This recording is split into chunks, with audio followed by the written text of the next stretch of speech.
I'm your personal English coach in RES Barcelona. Let's begin. Today we will study future and future perfect. The grammar book's rules for shall and will are already antiquated.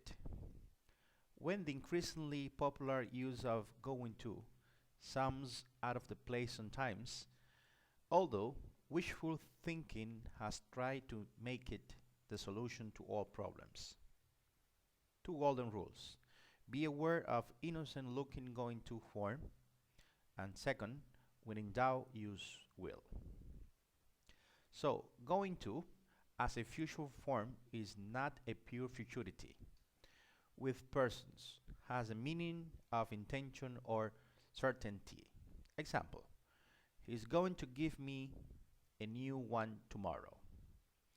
So, you are off to China, are you? Well, you are going to see some queer things there. So going to as a future form is not a pure futurity.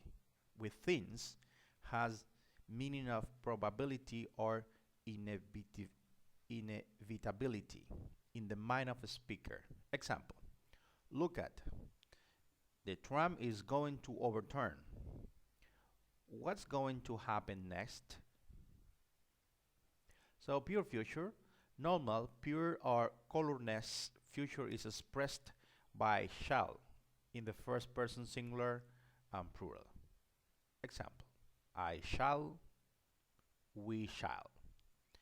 It must be tacitly understood that when talking about people, the possibility of which will, promise, or intention is always likely to be present. So pure future, normal pure or colorless future is expressed by will in other persons, singular and plural. For example, he will, she will, it will. You will, they will. The purest futures are the least personal ones, especially when the future action is made to depend upon some external factor, as with if or when clauses. Except in questions, the will form is very commonly heard for all persons. Pure future. Example, I shall know about him from his next letter. We shall stay here until you come back.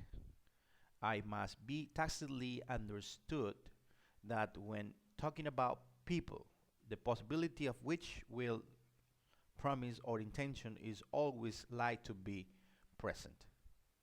So, pure future. Example, he will know about her from her next letter. You will stay here till he comes back. It must be tacitly understood that when talking about people, the possibility of which will, promise, or intention is always likely to be present. Now we are up. Thanks for listening. I'm your personal English coach in RES Barcelona. You can follow me on www.aprendamosfacil.com. See ya. Bye bye.